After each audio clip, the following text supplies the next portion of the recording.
Bien, bonsoir à tous, comment allez-vous? J'espère que vous allez bien. De mon côté, je vais très bien par la grâce de Dieu. Et aujourd'hui, c'est un grand plaisir pour moi de vous retrouver en cette période particulière où nous avançons un grand pas vers la fin de cette année. Une année qui a été pour certains une année prospère où nous avons vu la réalisation de projets de grande envergure, l'aboutissement des objectifs précieux, de grands objectifs.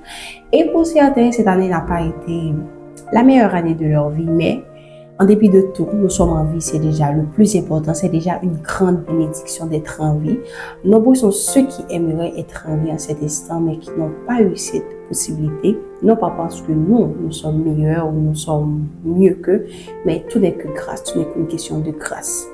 Et aujourd'hui, nous allons parler d'un sujet assez important par rapport à cette période qui est le remerciement, l'action de grâce.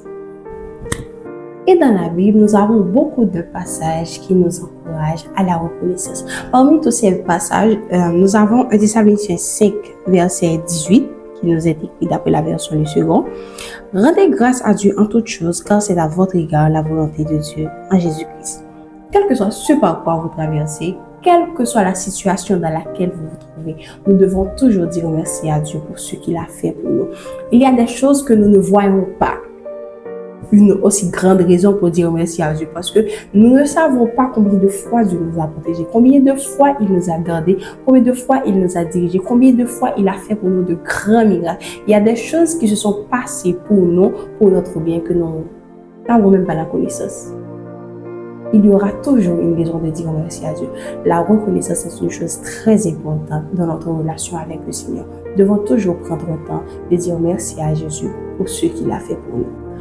Ne soyons pas comme les 9 lépreux qui ont juste reçu leur guérison et qui sont allés sans dire merci à Jésus-Christ. Pour ceux qui ne le savent pas, l'histoire des 10 lépreux nous a été racontée dans Luc 17, le verset 11 à 19. Il est préférable de lire tout le chapitre de Luc 17. En fait, Jésus qui se rendait à Jérusalem, qui passait entre la Samarie et la Galilée, et à l'entrée d'un village, des lépreux ont vu Jésus. Et ils se sont arrêtés à distance et ont crié à voix forte, « Seigneur, Seigneur, aie pitié de nous et guéris-nous. » Et Jésus leur dit, « Allez vous montrer au prêtre. » Et ils prenaient le chemin pour aller se montrer au prêtre. Et en chemin, ils ont vu qu'il était guéri. Un seul d'entre eux a remboursé chemin et est revenu au pied de Jésus et a loué Jésus de tout son cœur, de toute son âme, à voix forte pour dire merci à Jésus pour ce qu'il a fait pour lui, pour sa guérison. Combien de fois nous agissons comme les 9 lépreux après avoir reçu notre délivrance, notre guérison, ce pourquoi nous avons tant prié, nous avons tant attendu, et puis après l'avoir reçu, on reprend notre chemin, la vie reprend son cours. On ne s'arrête pas pour dire merci à Dieu, merci pour ce qu'il a fait pour nous. Le même zèle que nous avons eu quand nous prions, quand nous intercessons, nous disons Seigneur, donne-moi ceci, donne-moi cela. Après avoir reçu ce pourquoi nous avons prié, c'est comme si ce zèle a disparu. Mais il est toujours important de prendre le temps de dire merci à Dieu pour ce qu'il a fait pour nous. Un seul d'entre eux a pu se retourner pour dire merci à Jésus pour ce qu'il a fait pour nous. Un seul d'entre eux, ils étaient 10, et un seul d'entre eux s'est retourné et a loué le Seigneur de tout son cœur et lui a remercié. Parfois, à force que nous poursuivons un rêve, que nous poursuivons un objectif, c'est comme si cela nous bouche les yeux et nous empêche de voir les choses merveilleuses que le Seigneur fait autour de nous, les grandes choses qui nous arrivent, des choses que nous voyons qui sont simples, mais leurs aboutissements sont tellement énormes, mais parfois nos yeux sont fixés sur un objectif et cela nous empêche de voir les choses qui se passent autour de nous. Alors, cette période d'année, je voulais vous encourager à prendre le temps, à faire le bilan de cette année, à dire « Oh, le Seigneur a fait ceci, a fait cela pour moi. Oh, cela m'est arrivé au cours de cette année. » Nous devons prendre le temps de dire merci à Dieu pour ce qu'il a fait pour nous.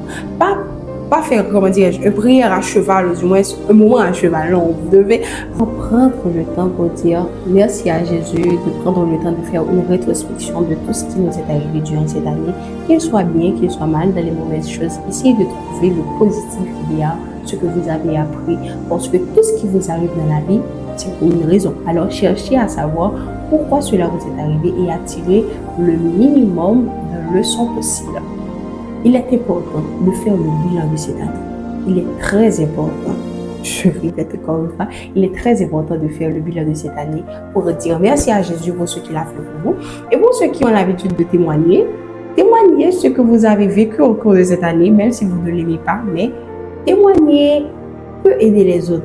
Vous ne savez pas ce que votre témoignage peut accomplir dans la vie d'une personne, comment il pourrait l'encourager et combien il pourrait lui faire du bien. Et si jusqu'à date, vous êtes dans l'attente d'une promesse, je voulais vous dire, ne perdez pas espoir, prenez courage. Si le Seigneur vous l'a promis, il finira par s'accomplir. Nous servons un Dieu qui est fidèle, nous servons un Dieu qui n'a jamais menti, nous servons un Dieu qui tient toujours ses promesses. Et sachez aussi que notre temps n'est pas le temps de Dieu. Autant fixé, autant voulu, le Seigneur nous prendra. Ne perdez pas espoir, continuez à garder la foi et continuez à persévérer dans la prière. Gardez le même zèle, continuez à prier. Et après la réalisation de la promesse, restez toujours dans la prière. Après la réalisation de cette promesse, continuez à rester dans le lieu secret. Continuez à toujours l'adorer, à toujours lui dire merci. Il est un ami fidèle. Il ne vous abandonnera pas. Il n'est jamais trop tard de prendre la bonne décision. Il n'est jamais trop tard de choisir de suivre Jésus. Il n'est jamais aussi trop tôt de choisir de suivre Jésus. Ne dis pas que j'aurai le temps. Le temps, c'est maintenant. Tu ne sais pas ce qui peut arriver le lendemain. Le lendemain ne t'appartient pas. C'est maintenant, il est maintenant seul. Prends la décision de suivre Jésus. Prends la décision de le servir. Prends la décision de marcher avec lui pour avoir une vie prospère, pour avoir la vie éternelle.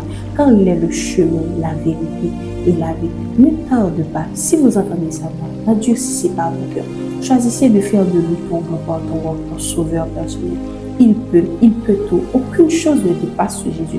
Il est élevé au-dessus de tout autre nom. Il a le nom qui est élevé au-dessus de tout autre nom. Il est le roi des rois, le prince de paix, le maître de l'univers. Aucune chose ne peut le résister. Il est celui qui parle au vent et à la mer. Il est celui à qui les tempêtes ne peuvent pas résister. Il est celui qui a vaincu la mort. Ce Jésus que je te parle là, il peut tout. Et il sait très à Jésus. Si vous avez sa voix, n'endurcissez pas.